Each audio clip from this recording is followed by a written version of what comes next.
Salam alaikum, salut à tous. Désolé encore de l'environnement, je suis toujours en croisière. Oui, alors là ils sont en train de nous faire tout un speech, ils sont contents, ils s'embrassent, champagne, tout ça, etc. Ukraine et Géorgie, futur sponsorisé par nos côtelettes, par les impôts des Français, et je vais m'en expliquer.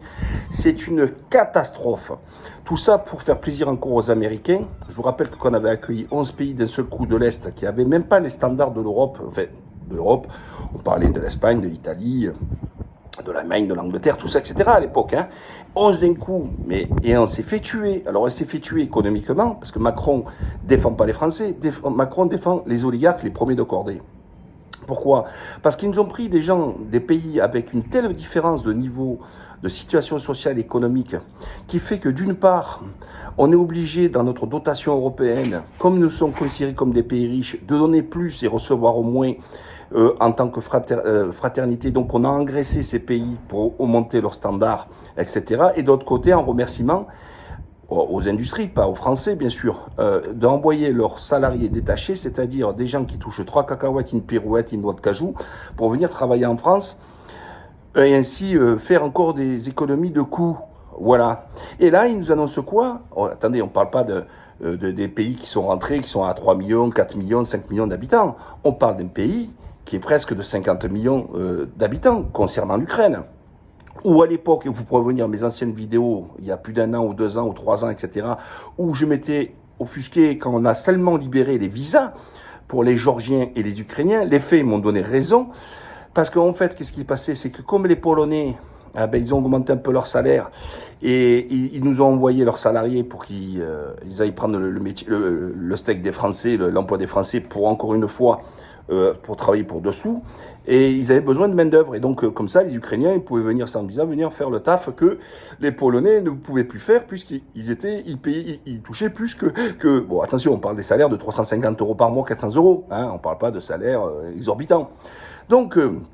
Et puis les Géorgiens qui ont pu venir tranquillou avec toute la mafia géorgienne. Ce que j'avais dit, exactement, tout ce que j'avais prévu s'est passé. C'est-à-dire qu'ils sont venus, ils sont allés cambrioler les Français, aller dans les campagnes, tout ça, de partout. C'est des gros réseaux mafieux énormes, parce que c'est un pays de mafieux. Les deux pays, ils ont une chose en commun, même si la Géorgie est un pays qui est plus petit, ce ne sont pas ce que vous appelez, vous, dans notre standard, la démocratie. Ce sont des pays qui sont corrompus jusqu'à la moelle. Alors oui, il y a de la corruption en France, mais pas au point de l'Ukraine ou de la Géorgie, ou par exemple un flic qui demande un bakshish quand tu fais un excès de vitesse ou que tu grilles un feu. C'est pas pour avoir un papier à l'état civil, on vous demande pas un bakshish. Là-bas, on vous demande ta tablette de chocolat, on va demander le bakshish. Voilà, c'est ça que je veux dire. Donc on est à un tout autre niveau de corruption où tout est gangréné. Comment expliquer que pour l'Ukraine, ça a été jusqu'à maintenant que des présidents oligarques, d'accord, que des milliardaires. Alors quand vous me dites Macron, oui, le banquier, mais c'est un petit, à côté c'est un péquenot, c'est un paysan, Macron, à côté des milliardaires, des Poroshenko. Et comment ils sont devenus milliardaires? Grâce à la corruption, ils se sont gavés, parce que après la Petrolica, après 91, où chacun paye, la fin de l'URSS, où chaque pays a eu son indépendance, vous croyez quoi, qu'il s'est installé quoi là? On est parti d'un système totalitaire, on est passé à un système soi-disant, démocratique et compagnie, mais que dalle. C'est les oligarques, des gens qui sont devenus oligarques grâce à la corruption, et qui ont pris le pouvoir pour encore plus s'engraisser, s'enrichir. Voilà, telle est la vérité. Là, nous sommes le pantin de Zelensky. Le mec, il est archi-millionnaire, et malgré ça, des centaines de millions qui a planqué de l'argent dans d'autres pays, qui était un acteur. Tout ça, c'est la fourberie de Scapin, comme il dirait, Molière. C'est les fourberies de Scapin. Et pour revenir, pourquoi c'est dangereux? Alors on me dit, oui, ça y est, c'est symbolique. Mais attention, il ne faut pas encore rentrer dans l'Europe, mais on a acté les négociations, etc. et tout. Oui, mais c'est encore des gros menteurs. Pourquoi? Et je vais m'en expliquer, et c'est très clair. Tout ce que je vous dis est vérifiable et vérifié, d'accord? Donc...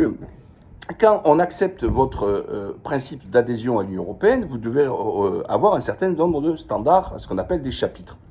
Et donc on me dit, ouais, mais ils les ont pas, donc... Vous savez déjà, à l'époque, quand je faisais les vidéos, avant qu'il y ait le problème qu'il soit détruit un petit peu beaucoup d'infrastructures ukrainiennes, j'avais dit qu'il fallait au moins, au bas mot, entre 1500 et 3000 milliards pour le remettre au minimum de standards. Là, maintenant, avec les destructions, c'est encore pire. Pourquoi? Même les trottoirs sont pas aux normes. Ils ont des trottoirs, ils font 1,50 m bientôt. Donc, il n'y a rien aux normes européennes. Rien de rien. Un exemple, comme à l'époque de l'Union soviétique, les gens ne payaient pas l'appartement, c'était le gouvernement qui leur donnait, et quand il y a eu la fête de l'Union soviétique, ils leur ont laissé la propriété des appartements. Mais, quid des parties communes? Les parties communes sont restées à la propriété de l'État. Et vous croyez que l'État, qui n'a pas un rond, pas un roupie, qui n'a pas un radis, mais qu'est-ce qu'il a fait? Il n'entretient pas. Vous voyez, les ascenseurs, ça fait peur. Et puis, je vous dis qu'il y a des bâtiments là-bas. Nous, les bâtiments qu'on détruit en France, qu'on pense qu'ils sont obsolètes, mais à côté, c'est du 5 étoiles. C'est Las Vegas. Voilà. Oh, vous voyez dans les bâtiments, les balcons, les ferrailles qui sortent comme ça, etc. Mais il faut y aller pour comprendre tout ce que je vous dis là. D'accord? Et donc, qu'est-ce qui va se passer? C'est que quand vous êtes accepté dans la forme d'adhésion, vous touchez déjà le pactole. Donc, ça veut dire que les dizaines de milliards que l'Europe va donner, je vous parle que des aides qui sont faites de préadhésion. Hein. Je ne vous parle pas de ce qu'on donne là déjà maintenant pour acheter des armes et tout est quanti. Ça, c'est un bonus, c'est l'extra, ça. Hein. Donc, il y a fromage et dessert. Donc là, on est sur le fromage pour là. Donc moi, pour le dessert, c'est que ça va coûter des dizaines et dizaines de milliards à l'Union européenne. Et je répète encore, pas pour la Géorgie, mais même pour l'Ukraine. C'est un énorme pays qu'on parle. Vous vous rendez compte ce que c'est? Donc tout ce qu'il faut comme pognon pour le remettre à un standard dit normal. Des salaires de 100 $ par mois. Je ne sais pas si vous imaginez ce que ça veut dire. Hein, là aussi, hein, d'accord? Donc, qu'est-ce qui va se passer?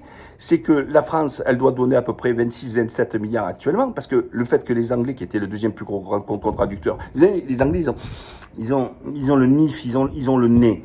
Et quand vous reconnaissez, pour ceux qui connaissent un peu l'histoire, les Anglais, ils ont toujours botté les fesses parce que ça a toujours été des pragmatiques. Et quand les Anglais, ils ont senti la carotte, ils sont partis de l'Union européenne. Quand nous, on voulait même pas la Constitution européenne pour éviter cette harmonie en 2005, ils ont chié dessus, ils sont repassés directement par la voie parlementaire. Et alors, ça va avoir des conséquences. Donc nous, du coup, on n'est plus troisième, mais deuxième contributeur derrière les Allemands, puisque les Anglais sont partis.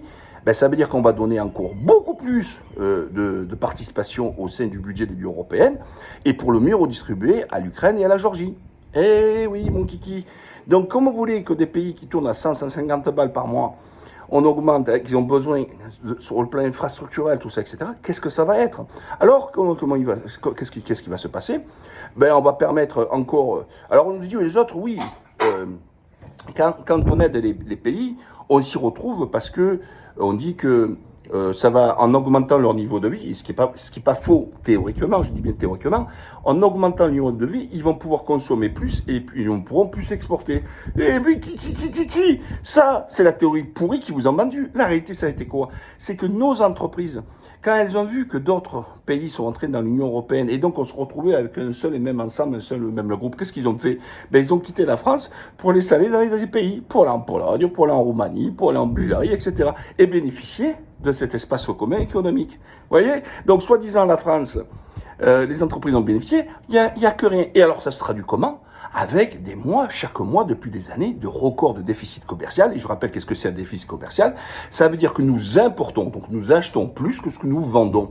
Et donc, quand Macron vient nous raconter la fable, encore les fourberies de Capin, que soi-disant l'industrie française a progressé, mais si elle avait progressé, ça serait vu dans les chiffres, ça veut dire qu'on aurait plus exporté, et donc on ne serait pas avec une balance commerciale, de déficit de balance commerciale, tous les mois, qui tombe à plat. Voilà, j'ai pas essayé j'essaie de pas être trop technique, j'ai pas beaucoup de temps parce qu'il faut que je télécharge la vidéo et là, je peux vous dire que c'est pas de la tarte, mais comprenez bien que pendant qu'il fait le fanfaron Macron sur l'Ukraine et la Géorgie, nous allons les payer financièrement et sur les côtelettes des Français. Et après, on va gratter, donc on donne des milliards à l'Ukraine, sans compter qu'on a filé des armes et tout ça, etc. Et on gratte 700 millions pour gratter 5 € d'appel pour nos jeunes. Donc moi, je veux dire, les mecs vont dire, mais moi, tu parles comme un facho. Non, je parle pour un mec qui est lucide, d'accord, que la priorité, c'est d'abord avec les siens. D'accord? Voilà, c'est la priorité. Et que la France n'a pas vocation d'enlever le pain des Français pour aller entretenir d'autres pays pour des raisons qui sont complètement fallacieuses. Parce que si c'était seulement le côté humanitaire des choses, au contraire, j'aurais dit, Il faut être solidaire. Sauf qu'il n'y a rien de solidaire. Parce que sinon, on aurait été solidaire avec qui? Avec les Yéménites, avec les Afghans, avec en Afrique, où on est en train de, chaque fois, de nos entreprises voler leurs richesses, et puis là-bas, ils sont encore à une époque où ils n'ont pas d'électricité et pas d'eau, et voire pas des médicaments pour le palu, des conneries comme ça, etc. C'est hallucinant.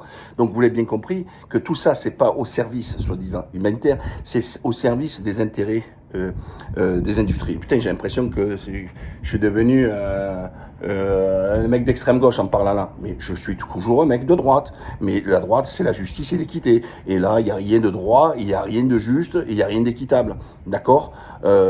Croyez-moi que tout ça, parce que là, moi, je suis pour le capitalisme, c'est-à-dire le libre-échange, le pouvoir de faire le commerce, tout ça, etc. J'ai pas ce problème là, etc. Je vous le dis, je suis pas un rouge. Mais moi, ce que je dénonce, c'est cette ultra minorité qui est de gros industriels, etc. Tous ceux qui achètent nos médias. Et là, vous voyez la boucle? Les Bolloré qui viennent d'acheter encore une maison d'édition. Vous croyez que ces mecs-là, qui sont des gros industriels, qui gagnent grave des milliards, ils vont s'emmerder à acheter de la presse qui gagne peu d'argent, hein, très très peu, vraiment parce que c'est quelque chose où ils y vont faire de la rentabilité, ils y vont pour intoxiquer les esprits et tenir par les cojones les politiques, puisque je vous rappelle que c'est encore les médias qui permettent d'accueillir les politiques et d'en faire parfois leur promotion, comme Le Point le fait avec Macron, comme BFM le fait avec Macron, RMC le fait avec Macron, etc. Comprenez bien ce que je suis en train de vous dire. C'est des enjeux. Donc il faut trouver un mouvement pour se battre, pour faire en sorte que les Français disent non à l'Ukraine et non à la Géorgie, etc. Et là, ils se préparent quoi? La Macédoine du Nord encore et tout. Mais enfin, on s'arrête plus. On s'arrête plus. Non, et surtout que tout le système de vote à l'unanimité, tu vas rajouter encore des problèmes. Et on n'a pas à régler le problème de la Hongrie et de la Pologne, où je vous rappelle, ils veulent tout leur imposer et eux leur disent merde. Voilà. Et sauf que l'Europe les tient pareil par le pognon, pour la dotation européenne, en leur disant oh, si tu marches pas droit, si tu changes pas tes lois, nous, on va pas te donner ton pognon. Voilà. Et donc d'un côté, on a le peuple hongrois qui vient d'élire Orban, réélire Orban. Et donc, en gros, ça veut dire qu'il n'a pas de compte à rendre à son peuple, il a des comptes à rendre à Bruxelles. Et là, encore une fois, la boucle est bouclée. Vous savez qui a le pouvoir. C'est pas en votant, c'est pas la majorité à l'Assemblée, c'est la commission de Bruxelles qui décide de votre avenir. À la prochaine. N'oubliez pas, abonner, liker, tout est coinci. Bye bye.